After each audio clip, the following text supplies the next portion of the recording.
Nagbago ka, sabi nila. Pero ang totoo, hindi ikaw ang nagbago. Ang sitwasyon mo lang. Naging seryoso ka na lang sa mga pangarap mo at sa mga bagay na kailangang pagtuunan ng pansin.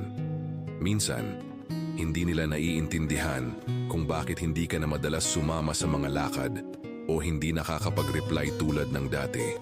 Pero hindi nila alam, ang mga pagkakataong ito, ang mga galak na nakasanayan mong paglaanan ng oras, ay hindi na maaaring mangyari dahil sa mga responsibilidad na mas mahalaga at mas nangangailangan ng iyong panahon at atensyon. Tumatanda ka na, tumatanda rin ang mga magulang mo, at habang lumalaki ang mga taon, lumalaki rin ang bigat ng mga desisyon na kailangang gawin. Hindi na pwedeng basta-basta lang, kasi habang lumalalim ang mga araw, mas marami nang umaasa sa iyo. Ang bawat pagkakamali, mas malaki na ang magiging epekto.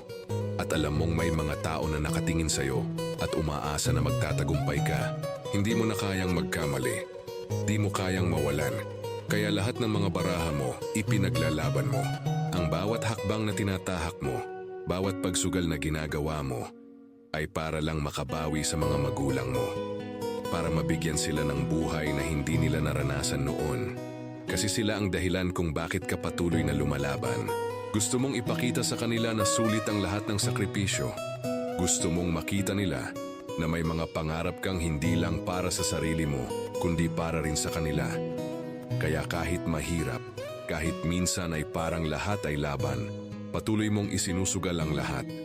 Kasi sa huli, ang pinakamahalaga ay ang magbigay ng magandang buhay sa kanila at sa sarili mo. Hindi ikaw ang nagbago, ang sitwasyon mo lang. Ang buhay ay patuloy na gumugulong at sa edad na ito, seryoso na tayo. Wala nang oras para sa kalokohan. Panahon na para tuparin ang mga pangarap at buuin ang buhay na matagal mo